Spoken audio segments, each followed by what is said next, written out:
Yeah, so first of all, I thought Montana State came in and played a great game, and we knew they're a tough team, super well coached, play incredibly hard, great defensive team. So we knew it would be another good step for us to have an opportunity to learn and grow in the ways that we need to, from the offensive end of the floor especially, as well as defensively. And so, but in the end, really proud of a gritty win. You know, sometimes we were saying in the locker room, you just got to come in and you've got to find a way to get it done. And so proud of these guys. I thought they did a great job of grinding it out. Especially this is really your first wire-to-wire test you've had this season. Pretty close throughout, you know. How does it feel? Obviously, you don't want those close games, but how does it feel to know that you're able to pull it out in those close games and kind of secure that W? Let's get to the floor for anyone who wants to answer. I mean, it's good to know, and it's good to be in those situations where you have to play defense and you have to play offense. Like, you have to be efficient on both ends of the floor, and just really understand what's going on in the game and the time and score and all those things. So it's exciting to see our team be able to do that. A lot of turnovers. I think it was 23 or 24. Kind of turnovers on both sides.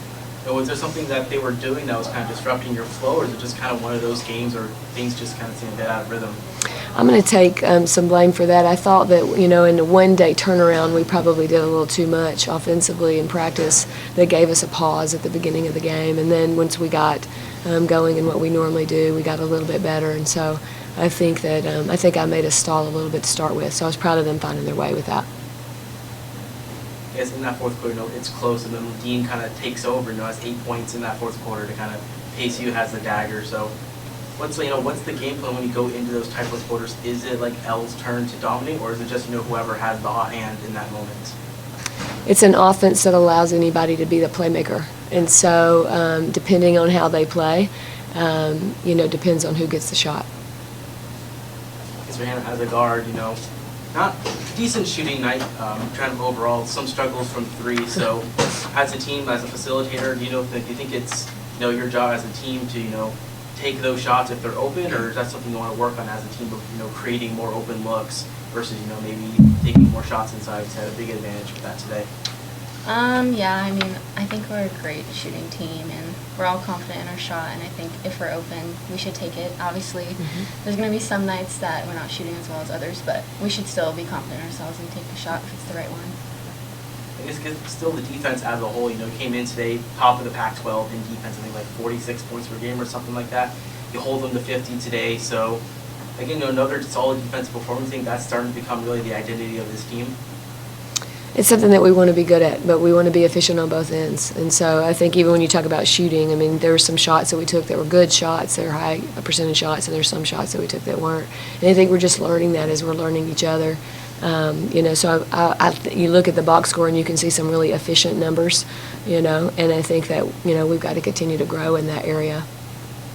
It's a 2-point game in the fourth quarter.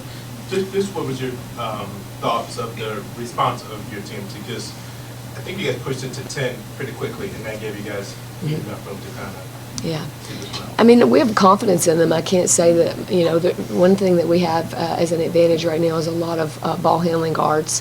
And so when you're in a tight game late, you should have the presence and the skill set to be able to be effectively breaking a press or effectively getting a ball inbounded. And so we feel confident that what we are doing can work.